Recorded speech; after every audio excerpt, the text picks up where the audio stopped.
Okay, this is part three of my conversion from being a Baptist to a Mormon. Actually, as a Baptist and a drug addict to being a Mormon. And in my last video, I talked about how when I asked God to heal me and to show me the truth, I came to a spiritual witness that Joseph Smith was a true prophet. And as part of that witness, I was completely healed from all of my drug addictions and my alcoholism. So after this, I started going to church, and my first time going to church. Oh, and by the way, I had gone full blown goth at this point, and all I had for clothing was all black.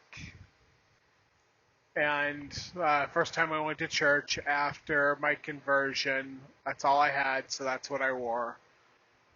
Black button-up shirt with silver buttons, black jeans, and black military combat boots. And I had another problem, which was where I was a night worker, and because of some health problems I had, uh, I don't know what it's called. I think they call it oxygen deficiency disorder. Basically, I looked like The Walking Dead.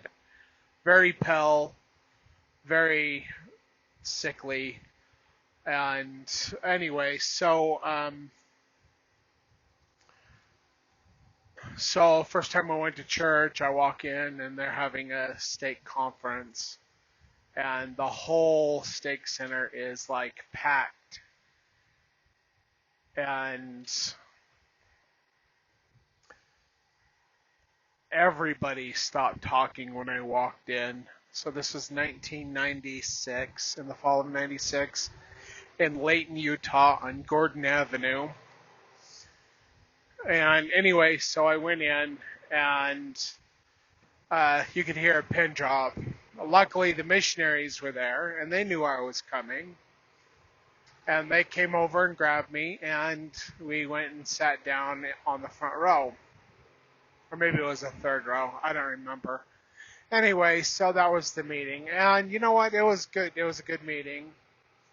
But very cold attitude from the members of that stake. The next meeting I went to, same thing in the ward boundaries that I lived in. But the missionaries were nice, and I knew that Joseph Smith was a true prophet, even if I didn't like the members. And I had had plenty of experience as a younger person with very hypocritical Mormons, and I did not like the culture of the church, but I knew that Joseph Smith was a true prophet. So I'd go to church anyway. Well, not long after my conversion, my roommate, who was into pagan worship and witchcraft and black magic and all these sorts of things, kicks me out of his place, and I ended up homeless again. And I didn't have a job at this point. I hurt my back to the point where it was hard to walk. It was very painful. And I ended up homeless. And luckily, I had a pair of Carhartt overalls, winter wear.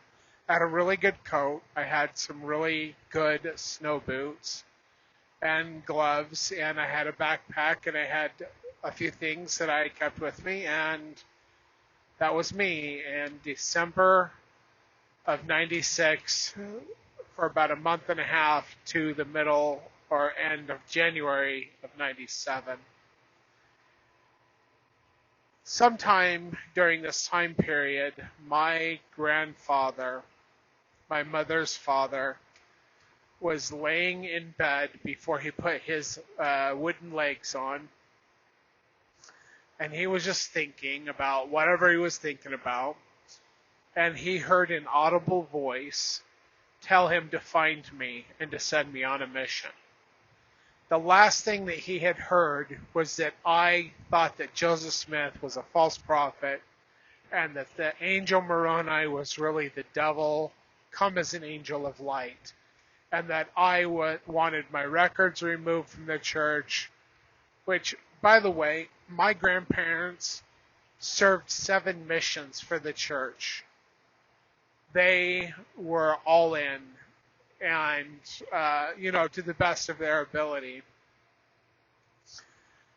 Well, anyway, and they were born in 1923, so you can do the math to know how old they were at this time. They're getting up there in age. Anyway, so long story short, he tells my mom to go find me. My mom knew that I was in this area of Davis County, and she knew that I had a job at Movie Buffs at one point.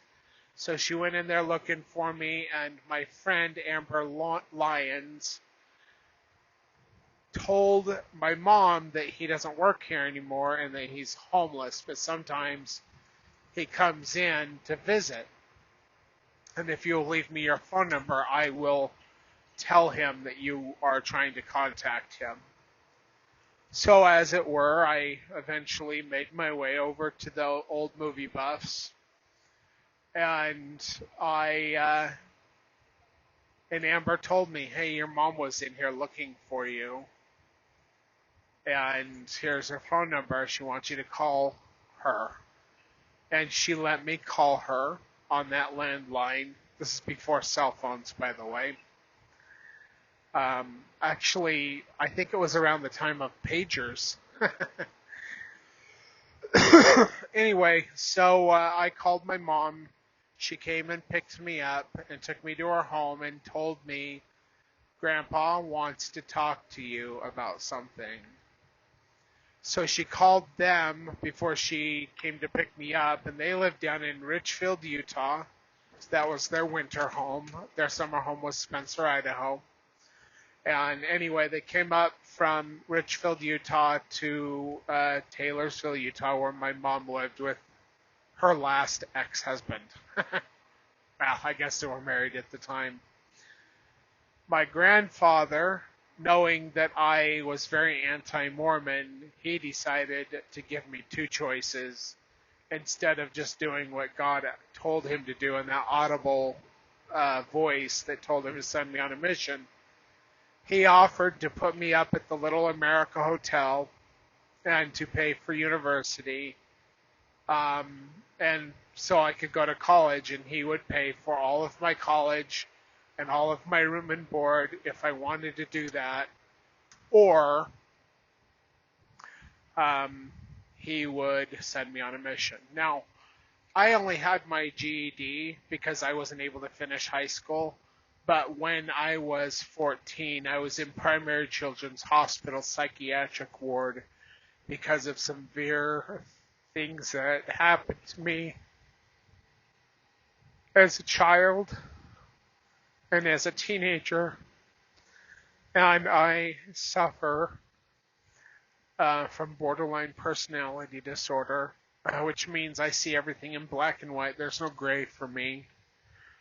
And I suffer from post-traumatic stress disorder and have suffered in the past from severe depression. Well, during my stay at Primary Children's Hospital, they did a ton of tests on me. I was an inpatient resident for a couple months, I think. I can't remember. I was 14. Anyway, my IQ was 148. So I could have gone to college and that would have been fine, but I told God that if he showed me the truth, I would serve him for the rest of my life. And so I told my grandpa, much to his surprise, about my conversion experience and how I told God I would serve him for the rest of my life. So this is the end of part 3, and I will go on to part 4. Thank you for watching.